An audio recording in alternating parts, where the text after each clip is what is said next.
ऐसी क्या जरूरत आन पड़ी कि आपको अध्यादेश के रूप में कृषि कानून को लाना पड़ा? कोई आपातकालीन स्थिति नहीं थी। सेकेंडली, जो कृषि संबंधित नियम है वो राज्य सूची में आते हैं। आपने बिना राज्यों की सलाह लिए इसको अध्यादेश के थ्रू पारित किया। पंजाब में आपकी सरकार नहीं, राजस्थान में आपकी सरकार नहीं, और हरियाणा में आप बैसाखी पर चल रहे हैं। दिल्ली पूर्ण राज्य है नहीं, ये आपको पता है। यहाँ पे जो प्रमुख लॉज हैं वो एलजी द्वारा पारित किए जाते हैं और एलजी गृह मंत्रालय के अंदर आता है। तो आपकी सरकार द्वारा पारित किया गया कोई भी कानून दिल्ली को फॉलो करना ही पड़ेगा, अगर वो दिल्ली की जुरिसडिक्शन में नहीं आता। नमस्कार, मैं प्रभात रंजन मिश्रा और आप देख रहे हैं नेशन लाइव। देश भर में कृषि आंदोलन हो रहा है। किसान कृषि कानून के खिलाफ प्रोटेस्ट कर रहे हैं। इस देश की विडंबना है कि जब भी जो सरकार, जो पार्टी सरकार में रहती है, पावर में रहती है, वो अपने लाए गए सभी बिल्स को गेम चेंजर बताती है और विपक्ष कहती है कि ये देश को खत्म कर देगा। 2014 से पहले भी ऐसा होता था, 2014 के बाद भी ऐसा होता है, बस पार्टियां बदल गई हैं। एक दौर में जिस कृषि कानून का विरोध भारतीय जनता पार्टी कर रही थी, आज उसी का समर्थन कर रही है, और एक दौर में जो कांग्रेस पार्टी कृषि कानून लाना चाहती थी वो आज इसके विरोध प्रदर्शन में खड़ी है। मेरे साथ भारतीय जनता पार्टी के नेता हैं, वार्ड 52S से काउंसलर हैं और चेयरमैन हैं मलेरिया और डेंगू कमेटी के श्री राजकुमार जी। राजकुमार जी से हम बात करेंगे कृषि कानूनों के ऊपर और कृषि कानून पे इनकी सरकार का पक्ष जानेंगे। स्वागत है सर आपका। धन्यवाद बहुत। सबसे पहले तो मैं आपकी टीम का और आपका धन्यवाद करता हूं, स्वागत करता हूं। सर, सबसे पहला सवाल यह है कि ऐसी क्या जरूरत आन पड़ी कि आपको अध्यादेश के रूप में कृषि कानून को लाना पड़ा? कोई आपातकालीन स्थिति नहीं थी। सेकेंडली, जो कृषि संबंधित नियम है वो राज्य सूची में आते हैं। आपने बिना राज्यों की सलाह लिए इसको अध्यादेश के थ्रू पारित कर दिया। आप बॉस, मैं आपसे एक सवाल पूछना चाहता हूं कि आप ये बताइए, आपको ये किसने कहा कि सबको फेवर में ना लेके भारतीय जनता पार्टी ने स्वयं, हमारे देश के यशस्वी प्रधानमंत्री नरेंद्र मोदी जी ने स्वयं ये डिसीजन ले लिया? देखिए, जिन राज्यों में आपकी सरकार है उन राज्यों में तो आप ही की चलेगी, लेकिन जिन राज्यों में आपकी सरकार नहीं है, लोकतंत्र में विपक्ष एक बहुत बड़ी भूमिका प्ले करता है। आज आपको दिख रहा होगा कि बाकी राज्यों में लगभग शांति है। 3 राज्यों में प्रदर्शन हो रहे हैं, हरियाणा, राजस्थान, पंजाब। पंजाब में आपकी सरकार नहीं, राजस्थान में आपकी सरकार नहीं, और हरियाणा में आप बैसाखी पर चल रहे हैं दुष्यंत चौटाला की। नहीं। तो इसका मतलब यह है कि तीनों राज्यों में जहां पे विपक्ष मजबूत है वहां पे आपके इस कानून का विरोध हो रहा है। देखिए, विपक्ष का काम होता है हमेशा कि जो दूसरे वाले जो पक्ष बैठा हुआ है उस पक्ष का कहीं ना कहीं मनोबल डाउन किया जाए, उस पक्ष को हमेशा नीचा दिखाया जाए। ये तो विपक्ष की देखो पहले से ये रीतें चलती आई हुई हैं। ये सारी जब आप विपक्ष में थे तब आप भी यही कर रहे हैं। देखो, ये तो पार्टियां, सभी पार्टियां जो पक्ष में होता है उसकी तो टांग के सभी खींचते हैं, और ये तो आपस में। और जो आप ये बातें आप बोलने लग रहे हो कि आप अध्यादेश ले आए, और देखो मैं ज़्यादा हिंदुस्तान के बारे में तो जानता नहीं, मैं दिल्ली की बात करता हूँ। 23 तारीख तक हमारे दिल्ली के केजरीवाल साहब ने बाय रिटन दिया था कि मैं इस कानून के पक्ष में हूं, और आज जैसे उन्होंने देखा कि यार कांग्रेसी जितने भी लोग थे वो सब रोड पे उतर आए हैं, वो अपनी रोटियां सेकने के लिए वो भी आ गए उसी रूप में। इसके ऊपर केजरीवाल साहब ने जो है अपनी सफाई पेश की थी। सबसे पहली बात, दिल्ली पूर्ण राज्य है नहीं, ये आपको पता है। यहाँ पे जो प्रमुख लॉज हैं वो एलजी द्वारा पारित किए जाते हैं और एलजी गृह मंत्रालय के अंदर आता है। तो आपकी सरकार द्वारा पारित किया गया कोई भी कानून दिल्ली को फॉलो करना ही पड़ेगा, अगर वो दिल्ली की जुरिसडिक्शन में नहीं आता। दूसरी बात, विरोध करना सभी का लोकतांत्रिक अधिकार है। आपको फंड्स नहीं मिल रहे हैं तो आप केजरीवाल सरकार के खिलाफ विरोध कर रहे हैं। अगर वो विरोध सही है तो किसानों का विरोध गलत कैसे है? देखिए, किसान, आप मेरे को ये बताइए, किसी भी जगह कहीं पे भी मेरे को किसान, आप 50 किसान गिना दीजिए कि 50 किसान ऐसे हैं जिनको इस बिल से संतुष्टि नहीं है, और वो 50 किसान अपना घर छोड़ के, गांव छोड़ के, अपना शहर छोड़ के वहाँ पे धरने पे बैठे हैं। ये जितने भी लोग जो बैठे हुए हैं वही लोग शाहीन बाग में बैठे थे, वही लोग आज दिल्ली बॉर्डर अपना बुराड़ी में बैठे हुए हैं, वही लोग हैं सारे के सारे। ये कहीं ना कहीं विपक्ष के आदमी हैं। ये 70 साल तक जिनकी रोटियां सिकने लग रही थी, चलने लग रही थी, अब उनकी रोटियां सिकनी बंद हो रही है, उनका कहीं ना कहीं मनोबल डाउन होने लग रहा है। तो कहीं ना कहीं वो पक्ष की टांग खींचने की कोशिश कर रहे हैं। तो इसका मतलब नरेंद्र सिंह तोमर जो कि आपके कृषि मंत्री हैं, वो किसानों से बात नहीं कर रहे हैं। कौन कह रहा नहीं कर रहे हैं? तो आप कह रहे हैं कि वो किसान नहीं है और वो लगातार उनके साथ वार्ता कर रहे हैं, तो दोनों चीजें संभव नहीं हो सकती राजकुमार जी। राजकुमार जी दोनों चीजें। अच्छा एक बात मेरे को बताइए, इस कानून के अंदर ऐसा क्या है कि ये गेम चेंजर है? देखिए, ये जो विपक्ष के लोग हैं उन्होंने भूमिका बनाई है, अरे अब ऐसा हो जाएगा, अब ऐसा हो जाएगा, क्योंकि इन्होंने हमेशा किसान के नाम पे ही इन्होंने एक तुच्छ राजनीति की है इन लोगों ने। अब क्या है कि किसान को नरेंद्र मोदी जी के, भारतीय जनता पार्टी के शीर्ष नेता नरेंद्र मोदी जी ने जो अध्यादेश के थ्रू बता रहे हैं आप जैसे, वो रूल लेके आए थे। अब किसान बिल्कुल स्वतंत्र है, वो किसी भी मंडी में माल बेच सकता है, कहीं पे माल बेच सकता है। पहले किसान की मजबूरी होती थी कि एक ही व्यापारी को सामान देता था और उसी से साल साल भर तक आराम आराम से पैसे लेता था। अब वो कहीं भी किसी भी स्टेट में जहां उसको 2 पैसे फालतू मिलेंगे, वो अपना माल बेच सकता है। बिल्कुल सही बात बोली। अब इसी पे आपका सवाल लेते हैं, कितने प्रतिशत किसान भारत के ऐसे हैं जो मंडियों में अपना अनाज बेचते हैं? देखिए, इसमें क्या है कि अब तो जैसे जैसे ये कोई रबड़ तो है नहीं जो बढ़ जाएगी। जमीनें देखो, पहले एक आदमी के पास 10 एकड़ जगह होती थी, वो 10 एकड़ का एक बड़ा व्यापारी, बड़ा जमींदार माना जाता था। अब क्या है कि जैसे जैसे परिवार बढ़ रहे हैं, उनके 4 बेटे हो गए, 4 बेटे के 2-2 बेटे हो गए, 8, हाँ 8 बेटे हो गए। अब वो जो 10 एकड़ जगह है वो बढ़ थोड़ी ना जाएगी, उसी में से कहीं ना कहीं छोटे छोटे उनके छोटे छोटे मतलब 1-1 एकड़ 2-2 एकड़ के जमींदार रह गए हैं। आपकी संस्था है, सरकारी संस्था है NSSO, जिसे आप लोगों ने बंद करवा दिया। इसका फुल फॉर्म होता है नेशनल सैंपल सर्वे ऑफिस। ये देश के अंदर डेटा आज देते हैं, लाइक बेरोजगारी का आंकड़ा ये बार बार देती थी, आपकी सरकार ने इसको बंद करवा दिया कि ना बेरोजगारी का डाटा दो मत, वरना जनता प्रदर्शन करेगी। आपकी NSSO ने एक आंकड़ा दिया था कि हिंदुस्तान में जो किसान हैं वो मात्र 6% किसान हैं जो अपना अनाज मंडियों में बेचते हैं, बाकी 94% तो आज भी मंडियों में नहीं बेचते। तो ये गेम चेंजर कैसे हुआ? पहले भी 6% ही मंडी में जाके बेचते थे, 94% तो बाहर ही बेचते थे। आज ये गेम चेंजर कैसे हो गया? क्योंकि किसान मंडियों की तरफ रुख ही नहीं कर रहा। इसका जवाब दीजिए। नहीं, देखिए, आज भी किसान मंडी में आड़तों से जाके मिल रहा है, और जो आड़ती थे वो आड़ती कहीं ना कहीं विपक्ष के रूप में लगा लो। जब 70 साल तक जिसने शासन किया है तो कहीं ना कहीं उनके तालमेल आपस में मिले हुए थे। अब वही जो आड़ती लोग हैं वो उन्हीं का पैसा उनके चुनाव में हर तक जगह वो उनका यूज़ करते थे, उनका काम करवाते थे। और आदमी जो किसान व्यक्ति है, किसान एक आड़ती के पास जाने के पास 1 साल तक वहीं पे चिपका रह जाता था। अब उनकी दुकानें बंद होने लग रही है, अब उनको ये चीज़ याद आने लग रही है। कल तक तो वो भी कह रहे थे कि ठीक है जी, और किसान मेरे को आप 50 किसान, मैं बार बार कह रहा हूँ, मुझे 50 किसान दे दीजिए आप। बॉर्डर पे किसान बैठे हुए हैं, बुराड़ी ग्राउंड में किसान बैठे हुए हैं, और जितने भी दिल्ली के गाजीपुर बॉर्डर्स हैं, उत्तर प्रदेश में आप ही की सरकार है, आप जाके वहाँ पे भी मिल सकते हैं। हरियाणा में भी आप ही की, चाहे बैसाखी वाली सही, लेकिन आपकी सरकार है, आप वहाँ जाके मिल सकते हैं। बुराड़ी के अंदर आपकी, दिल्ली में 2 सरकार तो है, निगम में आपकी सरकार है और केंद्र में तो आप हैं ही, आप वहाँ भी जाके मिल सकते हैं। और फिर मैं यही चीज़ कहूँगा, अगर वो किसान नहीं है तो नरेंद्र सिंह तोमर बात किससे कर रहे हैं? अमित शाह बात करने के लिए बुला किसको रहे हैं?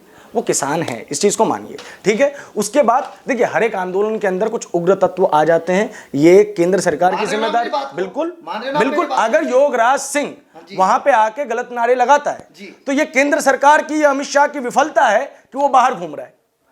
JNU के अंदर अगर आके 5 लौंडे देश विरोधी नारे लगा के जाते हैं और उनमें से एक लौंडा चुनाव लड़ जाता है तो ये केंद्र सरकार के गृह मंत्रालय की विफलता है, आपको ये मानना पड़ेगा। चलिए, आज का हमारा विषय कृषि कानून है। आपने कॉर्पोरेट फार्मिंग का जिक्र किया, इस पूरे कानून के अंदर सबसे बढ़िया चीज़ है ये, इस चीज़ को मानना चाहिए।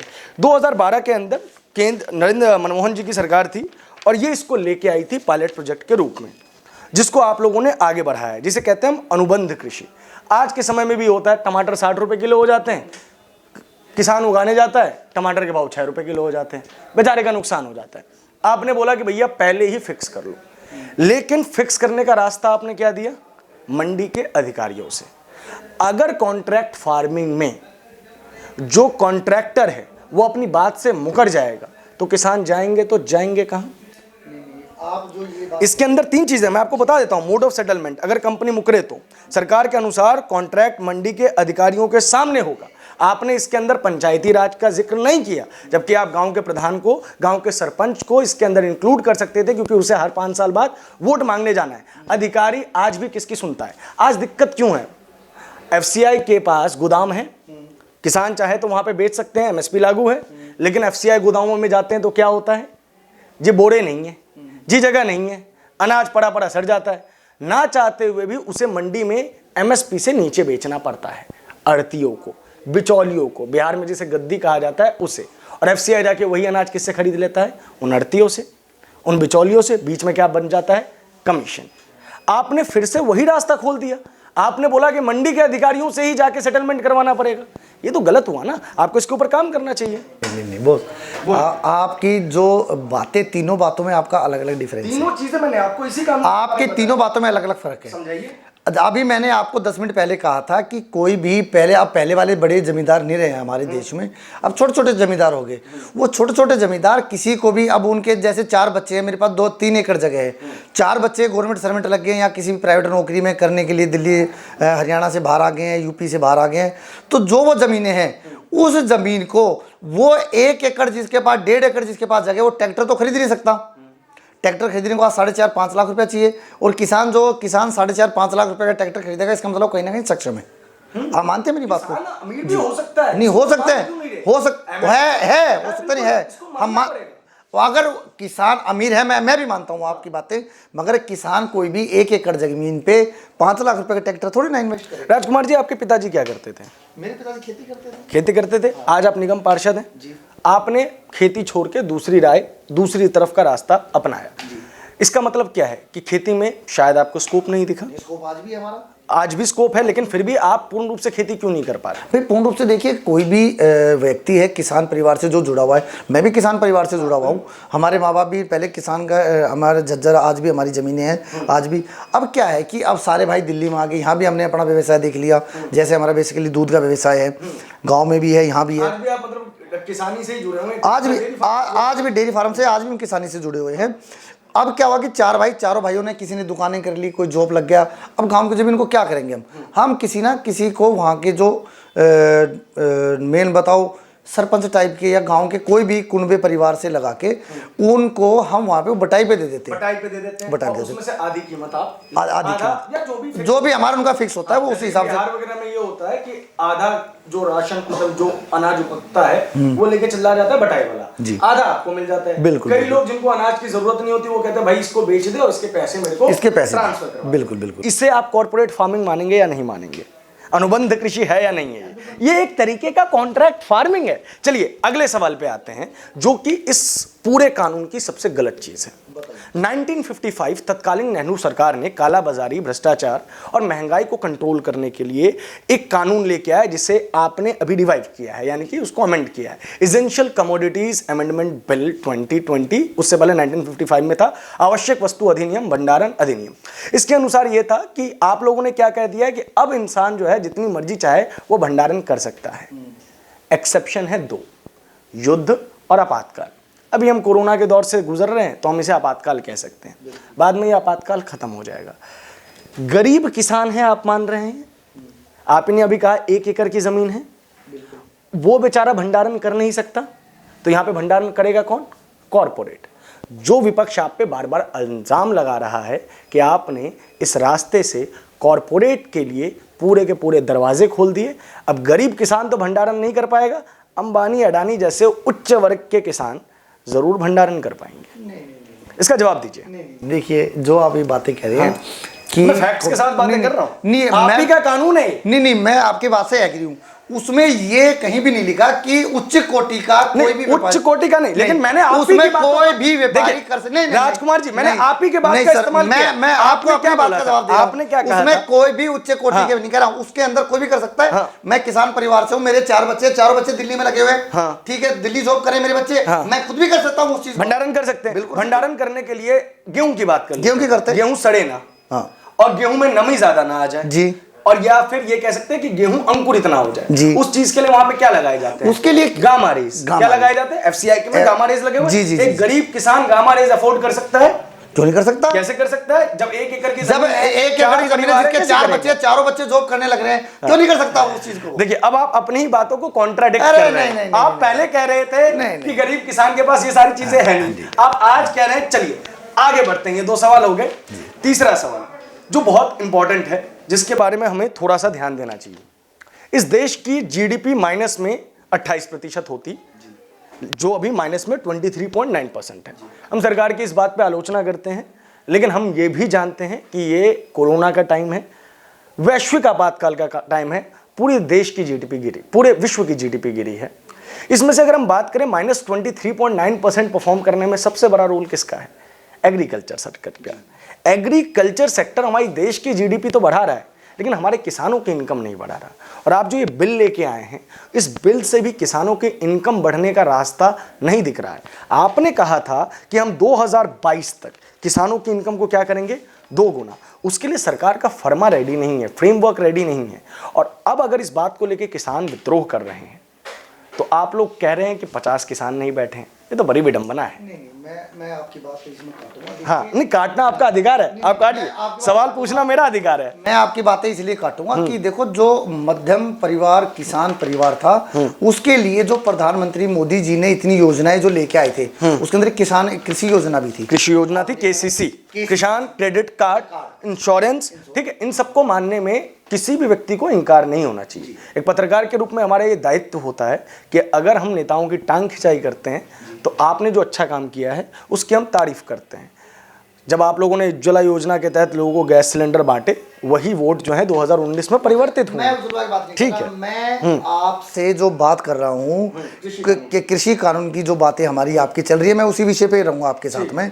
अभी किसानों को आपने देखा है कि पहले किसान क्या करता था, जो भी फसल लगाता था, बेचारा फसल लगाता था, बीच में बारिश हो जाती थी, छोटा किसान होता था, 1 एकड़ का, 1.5 एकड़, 2 एकड़, 3 एकड़ का किसान होता था, फसल बारिश होने के कारण ओले पड़ जाते थे, वो चीज़ें वहीं खत्म हो जाती थी। जब किसानों के लिए कृषि योजना जब प्रधानमंत्री जी लेके आए थे, उस समय भी और उस समय से आज तक ये चीज़ें लागू होती आई हैं कि पहले जो किसान नुकसान में जाता था, घाटे में जाता था, परेशान हो जाता था, आत्महत्या करने की कोशिश करता था, जब से किसान योजना शुरू हुई है तब से मुझे आप एक भी केस बता दीजिए। कौन सा? बहुत सारे केसेस हैं, मुझे एक केस बहुत सारे केसेस की फाइल, एक केस बता दीजिए। उसमें क्या है, पहले किसान क्या करता था, किसान बोता था, बाद में ओले पड़ जाते थे, बारिश होते थे, या रास्ते में से उसको फसल को निकाल के खेत में रख देता था, और बाद में बारिश होने के कारण वो फसल वहीं पे खराब हो जाती थी। किसानों के लिए अपना योजना जो लेके आए थे मोदी जी, उन्होंने ये कहा था कि किसान जब से इस फसल को उपजाएगा, जब से इसको बनाएगा, और जब तक उसके घर में नहीं जाएगी, जब तक की जिम्मेदारी केंद्र सरकार की है इसकी। तो वो योजना भी इसके अंदर लागू हुई थी। ये वो जो चीजें हैं वो अलग हैं, वो फ्रेमवर्क है। ये आपने जो 3 अमेंडमेंट्स किए, हम उनकी बात कर रहे हैं। आपने मंडियों का जिक्र किया, मैंने पहले मंडियों वाली बात को खारिज कर दिया। 94% लोग जब बाहर बेच रहे हैं, तो 6% लोगों के लिए मंडियों को खत्म करना कोई मास्टर स्ट्रोक नहीं हो सकता, कोई गेम चेंजर नहीं हो सकता। सरकार कह रही है कि हम मंडियों के सुधार के लिए कानून लेकर आए हैं। दिक्कत की बात यह है कि इस पूरे बिल में कहीं पे मंडी का जिक्र ही नहीं है। ये तो अब आपके और मेरे कहने से थोड़ी नहीं होगा। आपके पास बिल है, मैं बिल आपको दे सकता हूं। ये जो स्टार्टिंग के 3-4 पन्ने हैं, ये आपके बिल हैं। इनमें इन बिल्स का लाभ क्या है, मैंने वो भी लिखे हैं। ऐसा नहीं होता, कभी भी कोई कानून आता है तो वो पूरी तरीके से गलत होता है, सही भी होता है। और इस बिल की जो हानियां हैं, चुनौतियां हैं, मैं हानियां नहीं लिखता, मैं चुनौतियां लिखता हूं, क्योंकि इनसे निपटा जा सकता है। सरकार चाहे, उनकी मंशा हो तो इससे वो निपट जाएंगे। ठीक है, वो चुनौतियां हैं, वो भी लिखी हुई है। आप इस पूरे कानून को पढ़ लीजिए, कहीं पे मंडी का जिक्र हो तो मुझे बता दीजिए।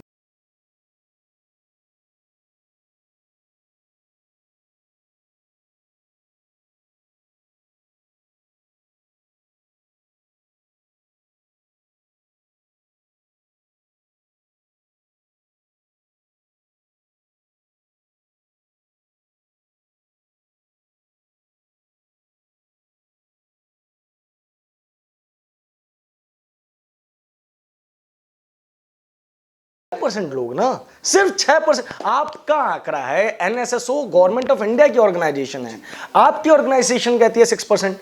अब एक चीज मुझे समझ में नहीं आती, जब आप केजरीवाल सरकार के खिलाफ प्रदर्शन करते हैं तो आप क्या एक्सपेक्ट करते हैं कि केजरीवाल आपसे बात करें, आपकी समस्याओं का समाधान करें, हाँ या ना? वो तो देखिए मेरी बात, वो हाँ। इसमें तो हर आदमी जो भी उस धरने पे बैठा है, किसान हो चाहे एमसीडी हो, कोई भी है, राज्य सरकार या केंद्र सरकार के लिए जो बैठा है, उससे बात को करने का देखो वो तो राइट बनता है। तो जो इतने लाखों किसान कोविड के दौर में अपनी जान को जोखिम में डाल के बैठे हैं, उनसे आपको भी बातचीत करनी चाहिए, क्योंकि जब आप पश्चिम बंगाल में बार कह रहा हूं जो 5 आतंकवादी पकड़े गए हैं, वो भी उन्हीं में से थे जो पुराने 70 साल तक जो शासन कर रहे थे। किसको पकड़ना चाहिए? जिनकी दुकानें बंद होने लगी पकड़ना चाहिए? वही लोग बैठे हुए हैं। किनको पकड़ना चाहिए? अंदर कोई भी 50, 60, 70, 100 लोग, कोई भी ऐसा किसान नहीं है, वो सिर्फ उनकी विचारधारा से जुड़े हुए हैं, जो 70 साल से। विचारधारा से जुड़ना गलत है? नहीं, विचारधारा जुड़ना राइट है, मगर वो उन्हीं के आदमी हैं। किनके?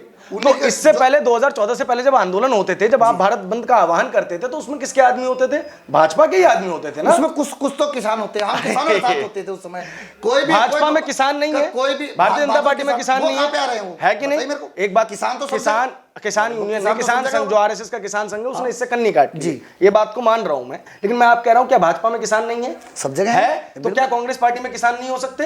वो है, किसान संतुष्ट है, उनको पार्टी बोगलाने के लिए उनकी दुकानदारी बंद ना हो जाए। इस प्रधानमंत्री नरेंद्र मोदी मजबूत प्रधानमंत्री है, कमजोर प्रधानमंत्री है? मजबूत प्रधानमंत्री। तो ऐसा कैसा मजबूत प्रधानमंत्री जिसको कोई भी बड़गला दे?